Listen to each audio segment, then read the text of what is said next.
Hello, everyone. I'm Annabel Bolton. I use she, her pronouns, and I'm the Content Strategy Senior Associate at the Business of Fashion.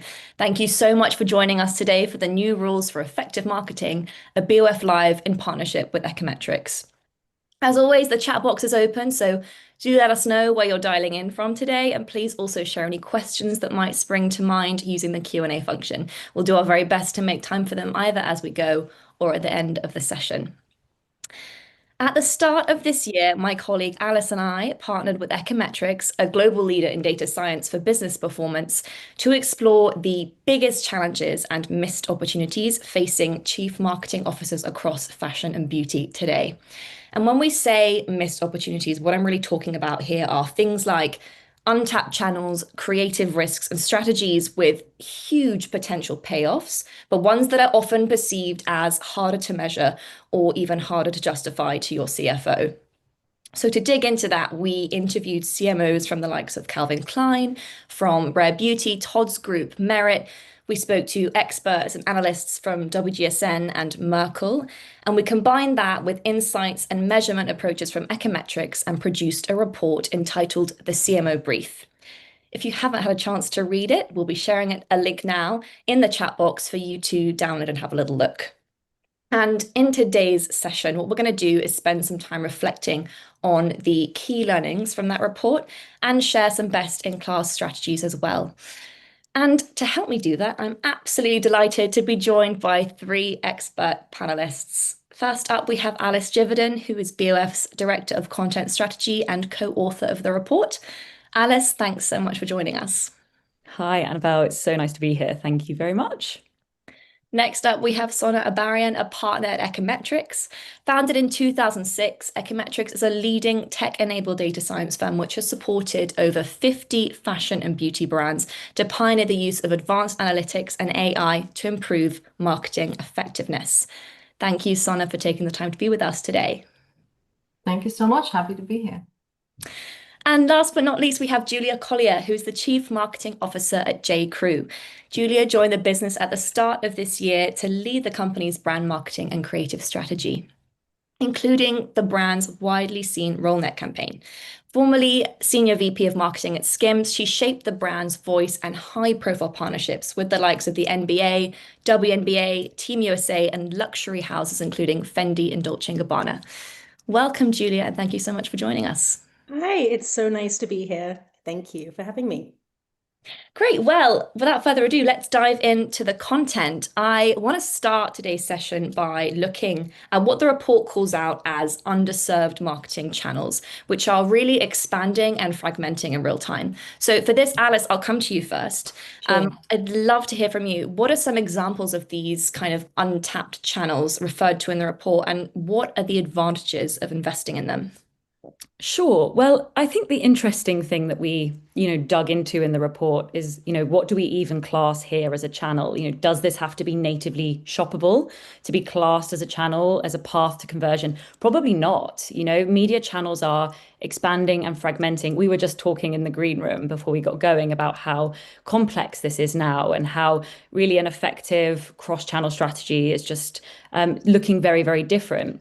And we spoke to Holden Bale for the report, who is the Chief Strategy Officer at Merkle. And he said that today a channel strategy is evolving so fast. He actually projected that by the end of the decade, 100% of advertising will be addressable, shoppable, and accountable to performance outcomes. I think that's assuming a bit of a leap in tech, but I think it is really interesting. So we thought about channels in different ways, and there were three we decided to focus on. The first was around sponsorship. We had a big year last year looking at the sort of intersection of fashion, of culture, and sports. Everyone wants in on sports. It's one of the only live by appointment things that exists in society, but the ROI on sports sponsorship is highly variable. So we thought that was an interesting channel to explore. We looked again at retail media networks. I'm sure you're aware, and the audience is aware what these are. Retail advertising on platforms with in-app transactional e-com capabilities.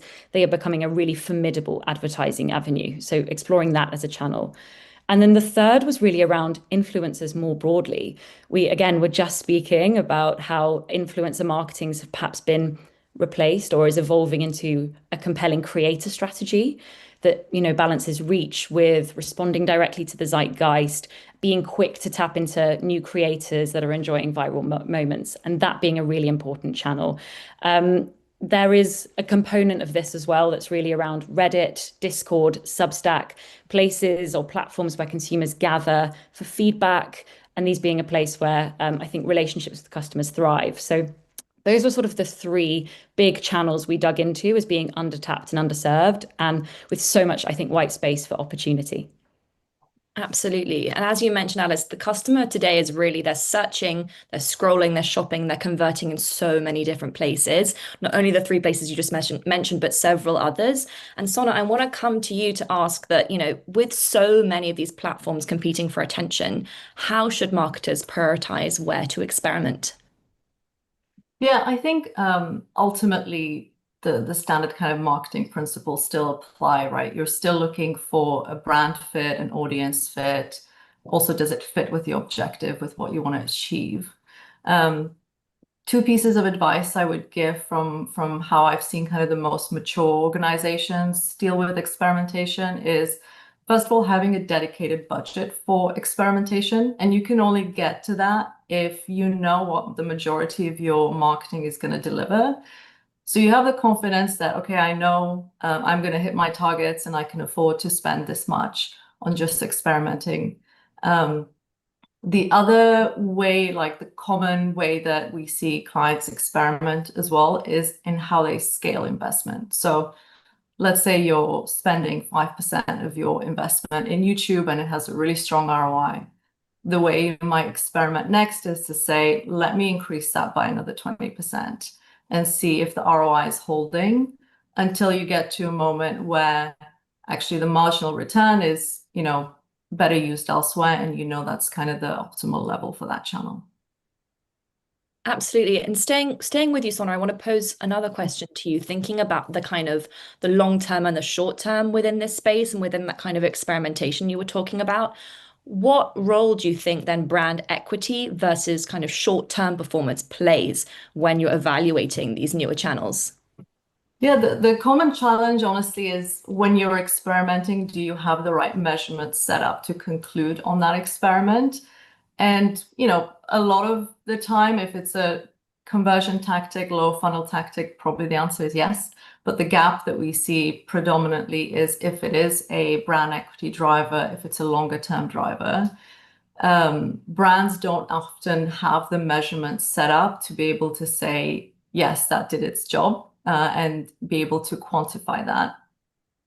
And that's what we've been kind of solving for our clients with the full funnel approach that we've developed, which allows you to see, first of all, how does that tactic impact your brand KPIs? So whether that's consideration, buzz, desirability, whatever that is for you. And then seeing, by moving that tactic by 1 point, what does that actually mean in terms of sales? So you're able to make the kind of direct link from a brand equity driver to a sales figure, so you can compare things like for like. Fantastic. Thank you. Julia, I'll come to you now. You obviously have extensive experience across brands and channels in the marketing space. And, something Alice and I, we were in Paris last month actually, and we were talking to executives about the value of these kind of in-person physical spaces. And I want to call out J. Crew's 190 Bowery takeover in September, which was very much a kind of physical brand universe. Each room had a link to the brand's identity. You had a star-studded guest list.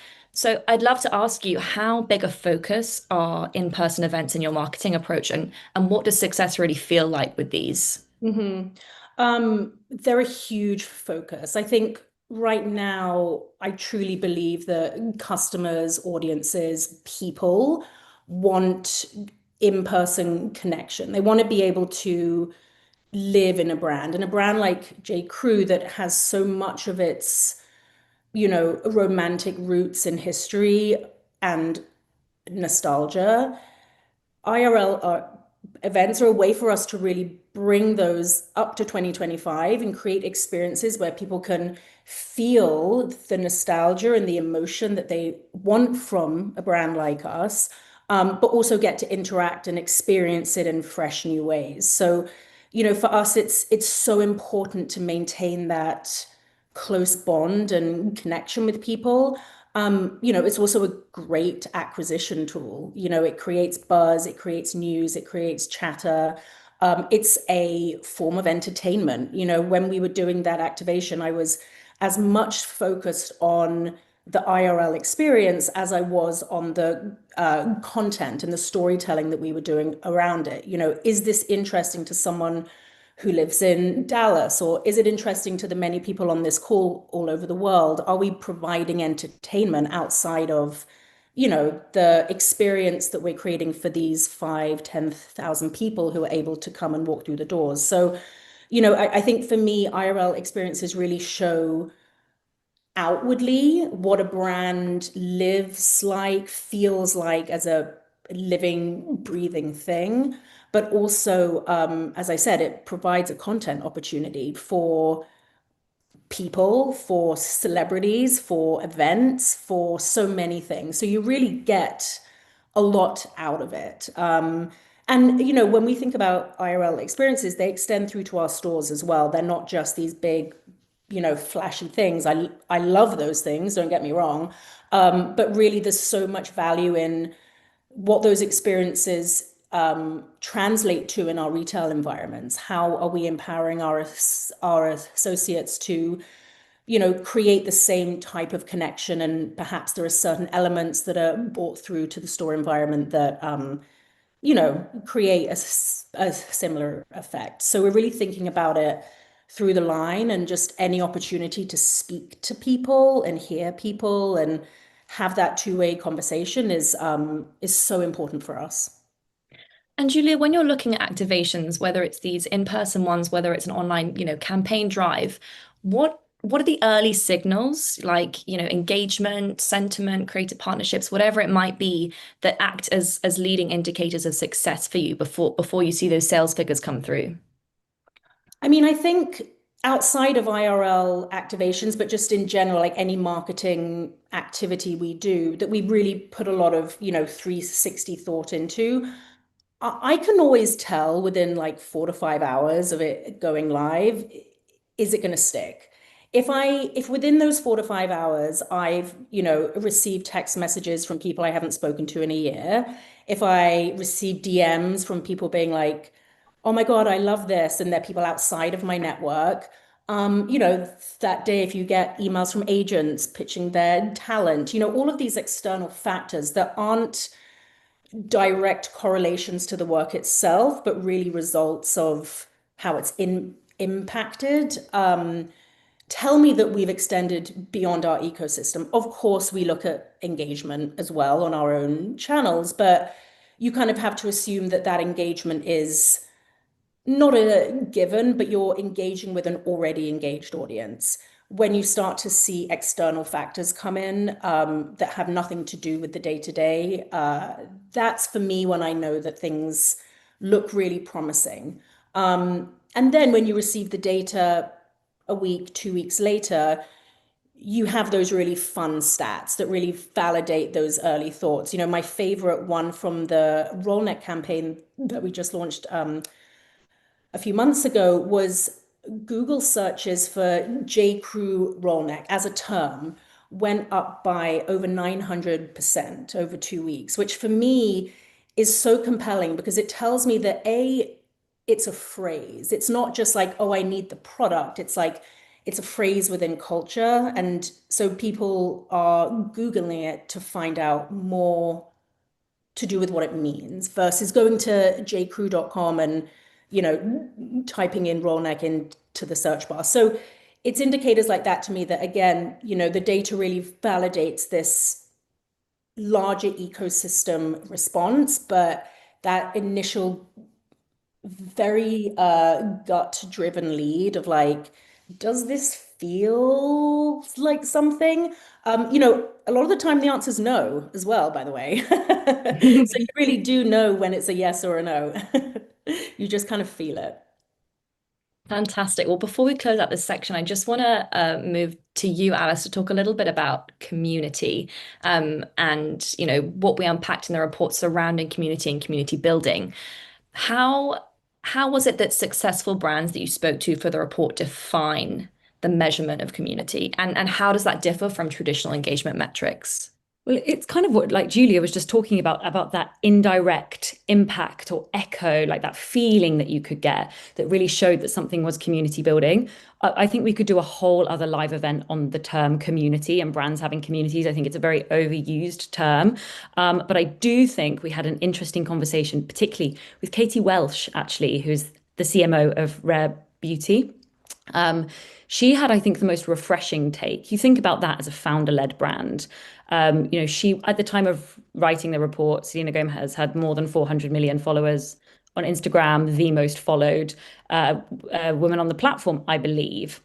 But actually, when they talked about community, Katie said, we don't view Selena's follower base as the rare beauty community. We actually are very intentional about how they use Selena's cultural influence in a way that feels integrated but not transactional.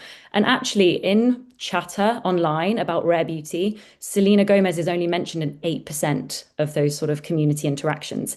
Conversations tend to be more about mental health, which Selena is a huge advocate for and is really core to the brand strategy. And as a result, it was very intentional in establishing a community on Geneva, which is a very popular Gen Z social messaging platform. It also leverages TYB, which is a sort of community management platform as well. There are ways to reward fans for action-oriented, brand-oriented actions, I should say. And she said something really interesting. She said, we will never stray away from the community engagement and the tools we use to keep those conversations open. We do that through community marketing. We do that through these platforms, and we're doing that even if it's more challenging to quantify. And I know that this report is about metrics and measurements, but I thought it was interesting that there are brave brands that are saying we are building community in ways that is tricky to measure because we know it pays off. It's not about eyeballs, it's not about reach, it's about community engagement that's taking place in these small high touch environments, sometimes without brand control or involvement. And that, I think, is a really interesting way of looking at community as we look to next year. Absolutely. I want to move on now to our second topic of today's live, which is really about making the most of creative. A recent study by Ekimetrics and YouTube found that 81% of creative campaigns actually fail to follow best practices. But at the same time, optimizing that process could actually allow brands to double their ROI. So, Julia, I'll come to you first. You've just mentioned, and we talked a little bit before this call as well about the kind of the need for that kind of gut feel and how involved you are in the creative process. And I'd love to know why it is that you think brands are so risk averse when it comes to creative and marketing, and are there risks in not taking bolder steps when it comes to creative? Um, to answer this second question, 100% there are risks to not taking risks. I mean, for me, it's you have to, because if you don't, you're not creating. Being creative is a risk in of itself. And of course, you can't push your audience too far, but you need to try things to learn and see how they perform IRL or on social or whatever it may be. But you need that reaction from people to be able to determine, is there something here? Um, you know, Failure is how you learn. Without, if things do, fail by whatever means you measure that by, you're learning from that. You're optimizing, you're evolving, you are being fluid with your approach. I think not taking risks, you put yourself in the position of perhaps becoming stale and boring. And personally, I'm not a fan of being on brand all the time, because to do that means that you are one dimensional. Audiences are so smart these days, and they really want, content that appeals to so many different parts of their lives and their moods and trends. You have to be fluid, of course, always maintaining your understanding of what you stand for and what you stand for to your audience and to your customer. But within that, how can you play and how can you expose people to things that perhaps they didn't know they would love. And so I think it's really important that there is a degree of preciousness that's removed. But, to Sona's point earlier, it also comes down to an internal alignment on not only the budget to be able to take risks, but also a little bit of a hand-holding exercise of, okay, here are the places that we're going to take risks. We understand going in that it might not hit every KPI, but that's okay because the larger goal is X, Y, Z. And I think having that internal alignment at least for me in my personal experience, has empowered me to then feel more confident taking those risks because I know internally I have the support of my leadership team that trusts me to fail if I need to. So yeah, I'm a big fan of risk. Yeah, absolutely. It's important. And building on that, Sona, I'd love to talk to you about, how do you think marketers can prove the ROI of investing in stronger creative when budgets are really under scrutiny? Maybe to add a little bit to kind of Julia's point as well before I answer that.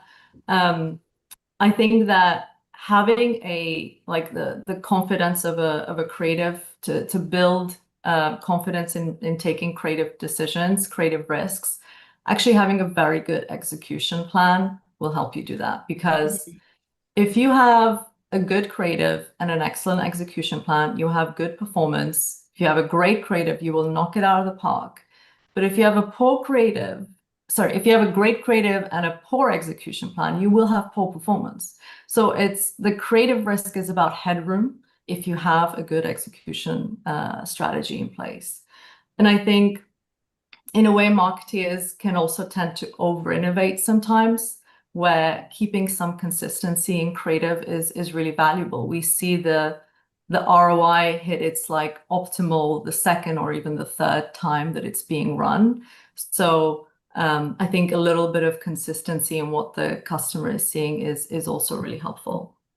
And to your question, Annabelle, on where the opportunity is, with this YouTube report, we found that it was actually quite surprising at how how the scale of the opportunity of almost doubling ROI if you follow best practice, and how many campaigns and creatives on these kind of digital platforms were not using the best practice. And one other topic is, from our own studies, is we look at localization and the opportunity there of local content, localized content versus global content is to increase ROI by 40 to 60%.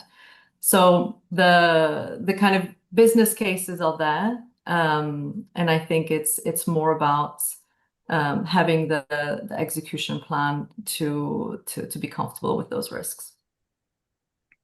Something that we talked about in the report was the value of this kind of surprise and delight element, the importance of the unexpected, and sort of partly drawing on what you were saying about, occasionally being a little bit off-brand, Julia. So Alice, I'll come to you for this one. How can brands use that kind of element of unexpected creativity to engage audience and offer that sort of surprise and delight element? I mean, Sona and Julia have touched on this so perfectly. That sort of sitting at the edge of your comfort zone, the risk taking, I think is so important. And the brands that are doing this well are the ones that are making decisions that feel almost a little bit uncomfortable. We spoke to Calvin Klein, we spoke to Jonathan Bottomley, the CMO there for the report, had such an interesting conversation with him where he talked about the entertainment mentality that Calvin Klein has as a strategy to kind of break through in what he described as a sort of a culture and a media environment that's actually been quite flattened by algorithms. And so how do we differentiate when there is so much content and a saturated space, a distracted customer? And he said to us, we look through the lens of Calvin and we ask, how do we make this feel relevant and current today? And his strategy was actually start working with people who were sort of on the up, moving through culture quickly, but just before, making the call just before they have a huge moment. So working with Jeremy Allen White, The Bear was getting some traction and some interest, but it was pre the Emmy noms, it was pre, his stratospheric rise. They recently worked with Bad Bunny. There are a lot of photos of him in his Calvins throughout the report that had just come out, at the time of interviewing him. Now, this was before the residency in Puerto Rico. He's now doing the Super Bowl halftime show in February. So just anticipating these sort of cultural movements. More recently, Rosalia, she just had an incredible album launch just this week. I think it's really interesting. And Bad Bunny, that campaign alone garnered, $8.4 million in media impact value in 48 hours, according to Launch Metrics. I think that is significant. But what I will just say before we move on is that value creation and surprising and delighting doesn't have to be about a huge spend on top talent. Absolutely. We hear that from a lot of brands saying, oh, I don't have the Calvin budgets. What do I do? And there's one example we call out in the report, which was to celebrate the opening of its London flagship last year. Jacquemus tapped a TikTok creator called Bemi Orajugan, who is London-based. She was viral on TikTok for doing piece-to-camera videos in front of London's red buses. And what they did very quickly was just dress her, gave her total creative license to announce the opening of the store in her usual style. It was hyper local cut through, red buses going by, come by the store, come and hang out with us. And it achieved, I think it was over 11 million views across her channel and Jacquemus channels in 48 hours. That wasn't big budgets. That's just responding to the zeitgeist and moving quickly. And I think that's where that surprise and delight can come in really nicely. Mm-hmm. Fantastic. Thank you, Alice. I want to move to thinking about localization strategies, that kind of importance of localized creative. And Julia, I'm going to come to you for this. J. Crew, is obviously a quintessentially American brand, and I'm really curious to know how you localize that creative or plan to take that in the future. Are there different strategies between, US states or even cities?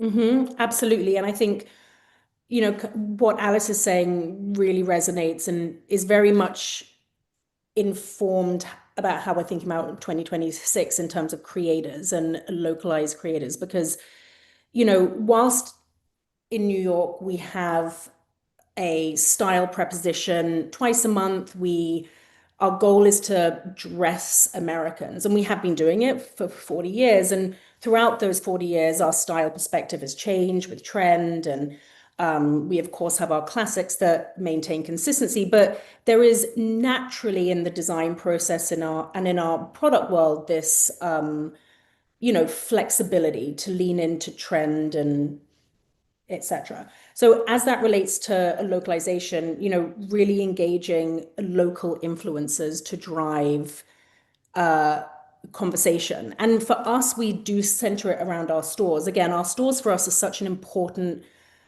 place to bring people together. And we activate in our stores, as I mentioned earlier, very frequently on both small and large scales. So, for stores like Georgetown, how are we leaning into the college community? So our activation strategy for that specific location is really based around, the campuses and the students, and the way that we style in store is all really with that type of demographic in mind. In LA, in Abbot Kinney, it's very different, and we think about that audience instead. So we really try through our stores to think about, okay, how are we presenting wardrobing that feels right for this audience? It sounds like a very obvious thing to say, of course, but then who are the people who are spreading the word? And yeah, for us, I see it at J. Crew and I saw it at Skims, certainly. The small hyper local influencers and creators are the ones that have their markets. They might be people that we've never heard of. Perhaps on TikTok, they don't have many followers, but they have millions and millions and millions of views. And it's a very interesting landscape to play in, because it's not until you actually engage those people that you see the effects of their impact. I mean, and again, we were speaking, as you mentioned, offline earlier about how the influencer landscape has changed. And in this sense, customers have become the new creators. And I think especially when we think about how that translates to the retail environment, some of the most successful influencer content that we have at J. Crew and again at Skims was through, people in the fitting room giving their honest opinion on something that looked great. And then all of a sudden it takes on a life of its own. And these are people that have 200 followers on TikTok, but, millions upon millions of views. And all of a sudden you see that one style skyrocket to #1 in your weekly sales. Like, how did that even happen? And you trace it back, and there she is. So, I think it's really about having a very close connection with your local influencer communities. And that obviously comes through an influencer team. But yeah, really just paying very close attention to those markets and all the nuance that comes with them. Before we close out this section, I would love to pose one more question to Sona that's come in from our audience. Sarah from Paris has a question for you, Sona, which is, where have you seen analytics unlock unexpected creative opportunities for brands? In terms of, the unexpected, there's always a little bit of unexpected in kind of all the studies that we do. That's kind of the point. If everything was as expected, then, there's not that much room to do something better. I would honestly say it's been this study that we did with YouTube that uncovered just how important creative is in the ROI. I think we've always known that it's important, but it hadn't been kind of quantified in such a direct way with such direct kind of actionable outcomes, as well as to how to make creative better. And so I think as everything and the way that you execute gets optimized, really the last remaining thing to optimize now and where the opportunity is really with creative. And hopefully with, enablement of AI that allows you to scale some of these things that were kind of cost prohibitive before, you couldn't do as much as you can now. Hopefully brands can kind of realize that potential. Fantastic, thank you. We're now going to move on to our final topic of today. Thank you so much, everyone, for sticking with us. And I want to talk about the CMO's role in strategic pricing now for this section. Over 70% of customers today say that sudden or excessive price increases negatively affect their perception of a brand. So, Sona, when we were workshopping some of the ideas for this report, you raised this as an academic marketing issue.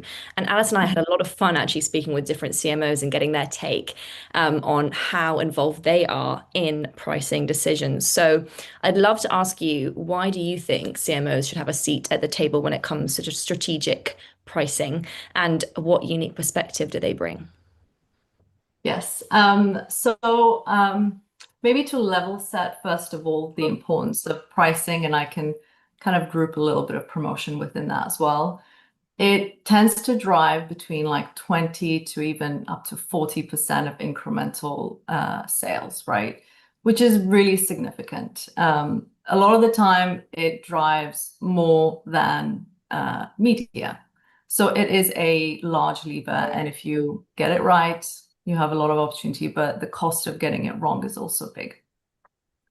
And so pricing is very complex. You need to have a good understanding of costs, but also what your brand perception is, how your brand is seen and valued, what your product quality is like, and the experience behind that. So it's a very complex topic, and I think the voice that is missing is that customer voice in pricing decisions, and the brand proposition and the brand promise that comes with that, which is, a line that a CMO is threading all the time, right? Being able to see, can my brand afford a 50% increase at price? And it's all about being able to build a holistic strategy for pricing that works both for financials, but also for where that brand is in that moment in time and where the customer is.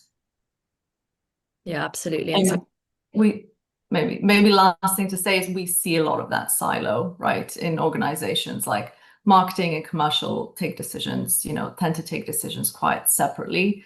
And it's a gap that we bridge kind of actively in our measurement programs, because we we are kind of forcing everyone around the table to look at all the marketing levers, and academically, price and promotion is still marketing.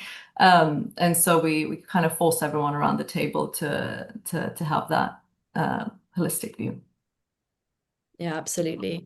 I think one of the things that was really fun to dig into in this chapter of the report was thinking about price hikes and the impact that that has on customer perception. And what's really clear, I think, is that different products have different price elasticity. So, Sona, I'll stay with you for this one. What kind of analysis do you think can help CMOs beyond the traditional models when looking at increasing prices?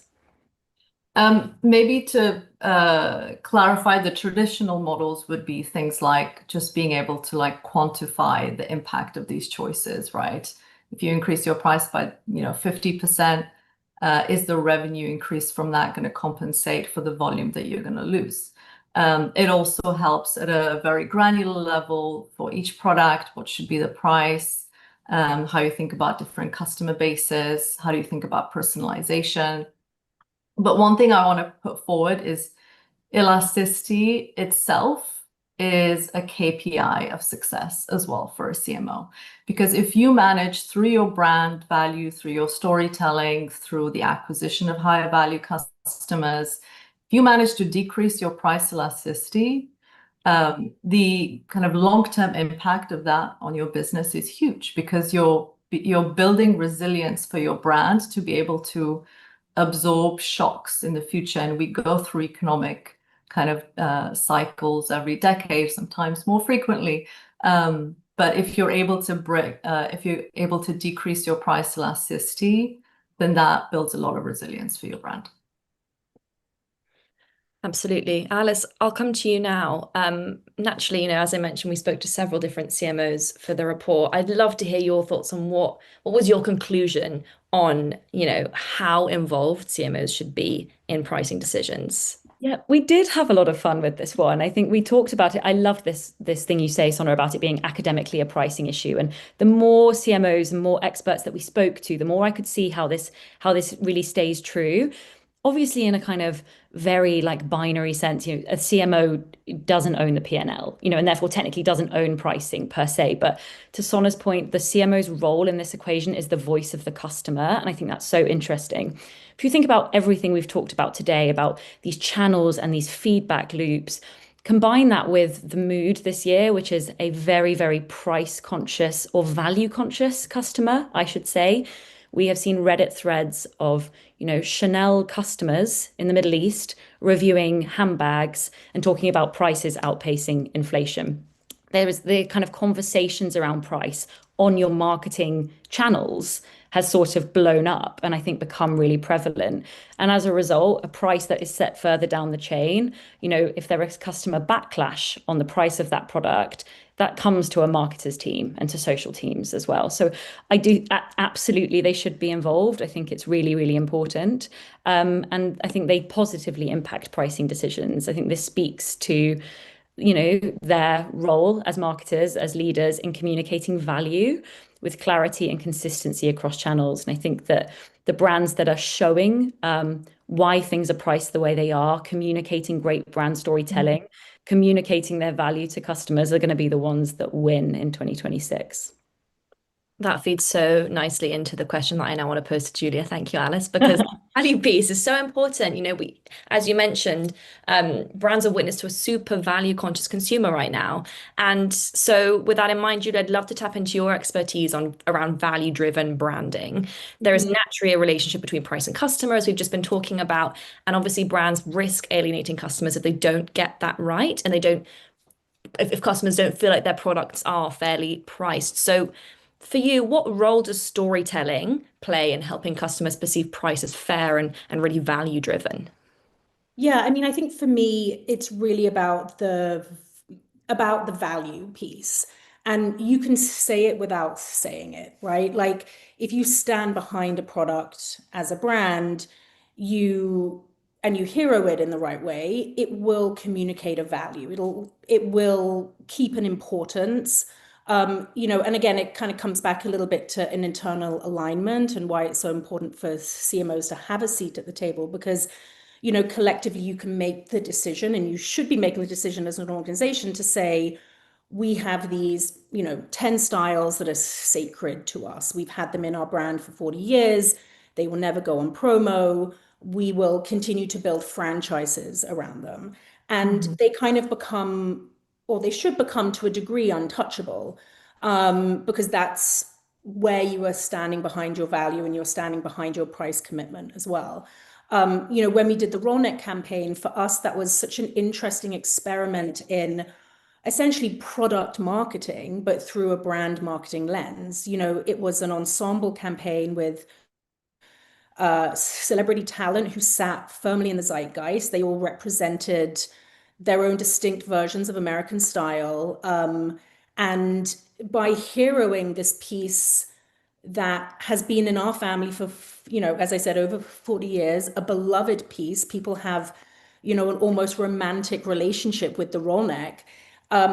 It had never actually had its moment in the sun as like a standalone brand marketing campaign subject. So it was really interesting to see that when you apply this 360, as I said, brand marketing lens to product marketing, you get everything. You get the sales, you get you get all the searches, you get the traffic.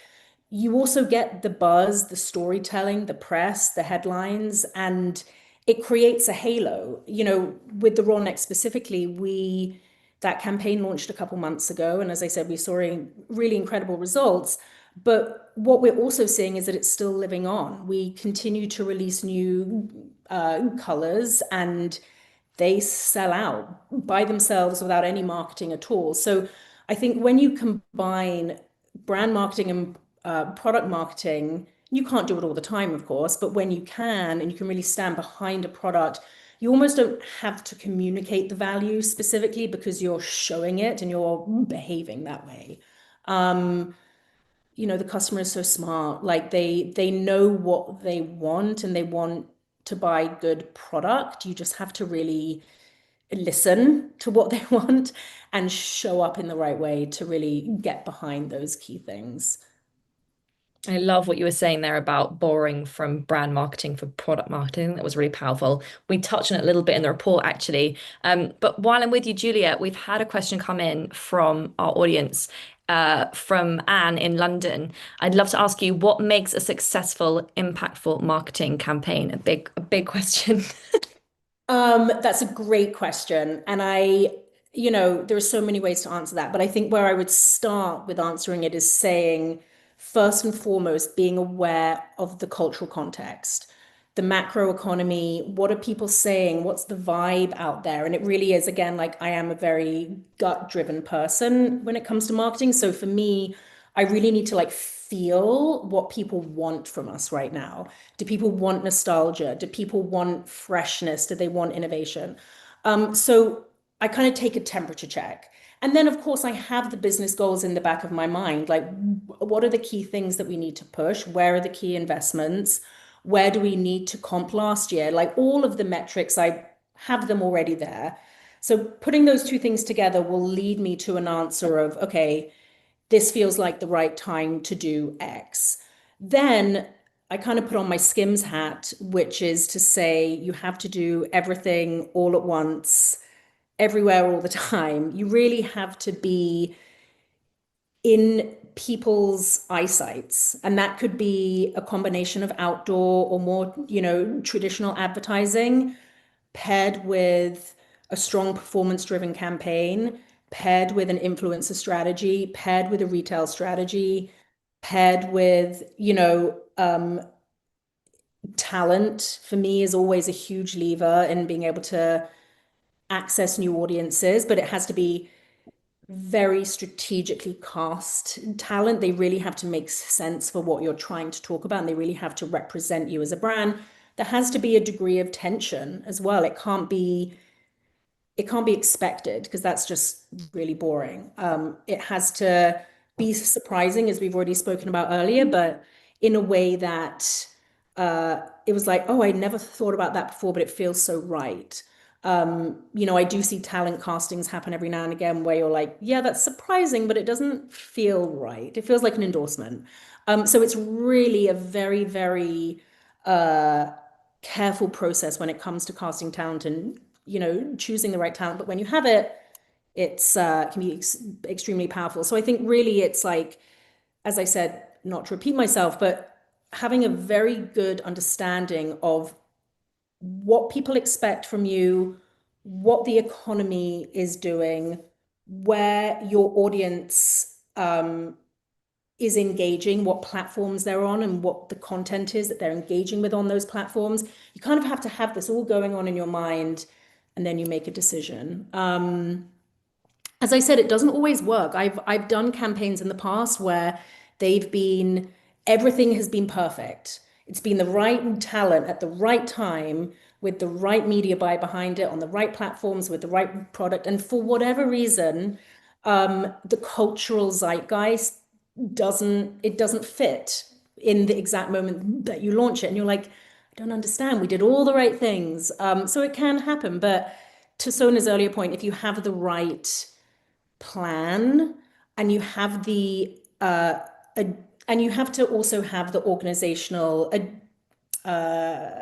agility, I would say, to be able to pivot. You might have an amazing campaign that you believe in so strongly and it hits on all your right targets, but maybe something happened in the news that day or that week that you're like, we're going to pull this back. Doesn't feel right.